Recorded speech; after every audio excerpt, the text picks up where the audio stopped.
This is such a great point when it comes to the video that I made yesterday about empaths. It also feels like another level of being an empath. This is why understanding whether or not you're an empath is so important, is because if you find yourself doing these things and you're not even realizing you're doing these things, or if you don't know that you're an empath and you feel exhausted, you feel drained, because not only do you feel other people's emotions, but you try to relieve their pain, it ends up just becoming so draining. And a lot of times I'll get clients that'll come in and they'll just say, wow, I have no idea what's going on. I just know I'm drained, I'm fatigued, I'm depressed, I'm anxious. And as we walk down this path, it becomes clear that this is what's happening.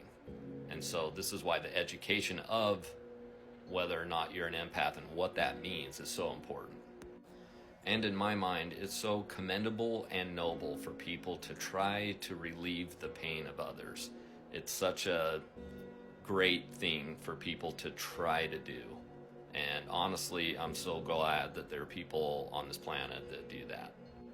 But as a warning for all the empaths out there, kind of like what I talked about yesterday, you may come across people in your life that are the opposite of empaths, also known as antisocial personality disorder and narcissistic personality disorder. I'm sure you have heard of both of them. But those are just labels. Honestly, when you meet somebody, you don't just ask them, hey, by the way, do you have antisocial personality disorder, just so I know if I need to put my energy into this relationship? Obviously, you don't do that. You don't ask them if they're narcissistic.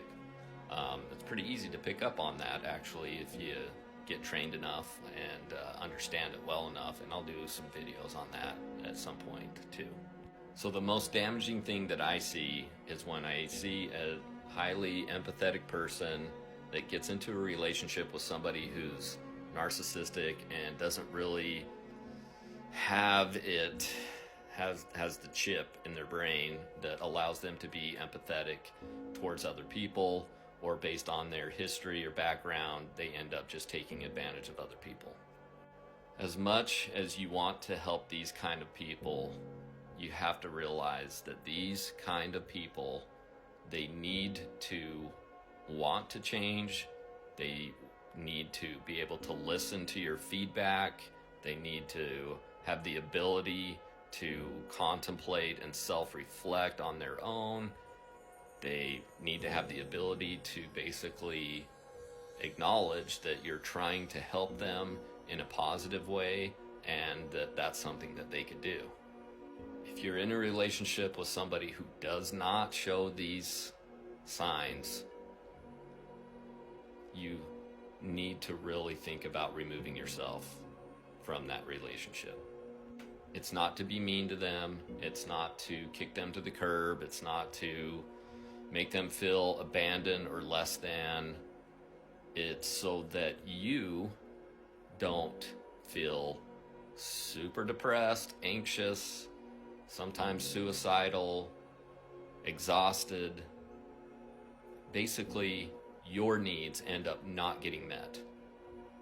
Common sense here. What happens when your needs aren't met? You're not happy, you don't feel fulfilled, and your life is basically structured in a way where your role becomes to just help that person.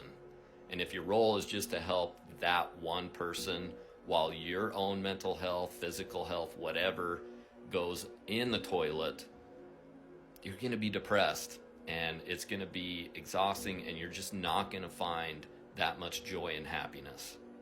And these other people that you're with that are like that, again, they need to find their own path, and they need to get their own help, and they need to be able to be motivated themselves to make changes so that they can be in a healthy relationship with somebody who's like an empath.